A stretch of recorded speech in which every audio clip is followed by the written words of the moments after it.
France के बीच 36 Rafale fighter jets की deal के तहत बुधवार को पहले 5 जेट भारत आने की खबर। ये जेट्स हरियाणा के अंबाला के एयरफोर्स स्टेशन पर लैंड करने की खबर है। अगले महीने इनको भारतीय वायुसेना में शामिल किया जाना है, लेकिन भारतीय एयरफोर्स में जुड़ रही ये शक्ति केंद्र की मोदी सरकार और मुख्य विपक्षी पार्टी कांग्रेस के बीच लंबे समय से खींचतान का विषय रही है।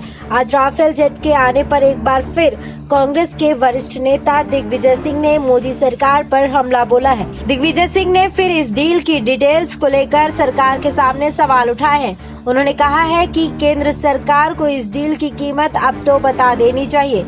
उन्होंने ट्विटर पर एक साथ ट्वीट करते हुए लिखा, आखिर राफेल फाइटर प्लेन आ गया। 126 राफेल खरीदने के लिए कांग्रेस के नेतृत्व में यूपीए ने साल 2012 में फैसला लिया था और 18 राफेल को छोड़कर बाकी भारत सरकार की HAL यानी कि हिंदुस्तान एरोनॉटिक्स लिमिटेड में निर्माण का प्रावधान था।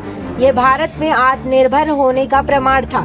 एक राफेल की कीमत 746 करोड़ रुपए तय की गई थी, लेकिन मोदी सरकार आने के बाद फ्रांस के साथ मोदी जी ने बिना रक्षा और वित्त मंत्रालय व कैबिनेट कमेटी की मंजूरी के नया समझौता कर लिया और HAL का हक मारकर निजी कंपनी को देने का समझौता कर लिया।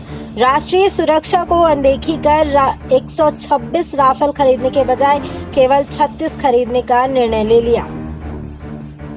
उन्होंने लिखा, एक राफेल की कीमत कांग्रेस सरकार ने 746 करोड़ रुपए तय की थी, लेकिन चौकीदार महोदय कई बार संसद में और संसद के बाहर भी मांग करने के बावजूद आज तक एक राफेल कितने में खरीदा है बताने से बच रहे हैं। क्यों?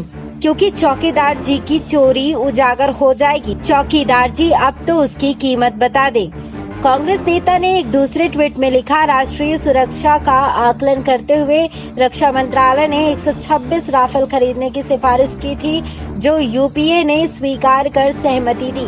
अब मोदी जी ने 126 के बजाय 36 राफेल खरीदने का फैसला क्यों लिया? ये पूछने पर भी कोई जवाब नहीं। क्या मोदी जी ने राष्ट्रीय सुरक्षा के साथ समझौता नहीं किया?